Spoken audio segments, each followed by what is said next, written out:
আজকে আমরা একটি কম্প্রিহেন্সিভ ডিসকাশন এবং মেজার্স এবং রোডম্যাপ তৈরি করেছি, যে রোডম্যাপের মধ্য দিয়ে আমরা পশ্চিমবঙ্গে স্বাস্থ্য ক্ষেত্রে ভারত সরকারের সমস্ত সুযোগ সুবিধাগুলি গ্রহণ করে পশ্চিমবঙ্গে হেলথ সেক্টরে আমরা একটা যুগান্তকারী পরিবর্তন আনার সিদ্ধান্ত নিয়েছি।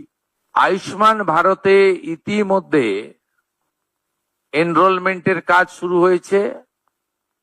আমাদের বিশ্বাস যে জুলাই মাস থেকে আয়ুষ্মান ভারতের কার্ড আমরা দিতে পারবো এবং তার বেনিফিট গোটা ভারতবর্ষে আয়ুষ্মান ভারত কার্ড হোল্ডাররা পাবেন।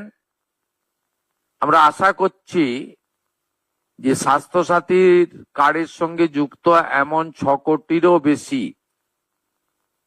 আমরা যারা কার্ড হোল্ডার তাদেরকে আয়ুষ্মান ভারতে এক্ষুনি নিয়ে যেতে পারবো। পরে পরে এই সংখ্যা আরো বৃদ্ধি পাবে এবং যারা নতুন করে আয়ুষ্মান ভারতে যুক্ত হতে চান, স্বাস্থ্যসাথীতে যুক্ত হননি, তাদের ক্ষেত্রেও অপরচুনিটি থাকছে। আমরা জুন মাসের প্রথম সপ্তাহের মধ্যে আয়ুষ্মান আরোগ্য মন্দিরের এগ্রিমেন্ট দিল্লিতে করার সিদ্ধান্ত নিয়েছি।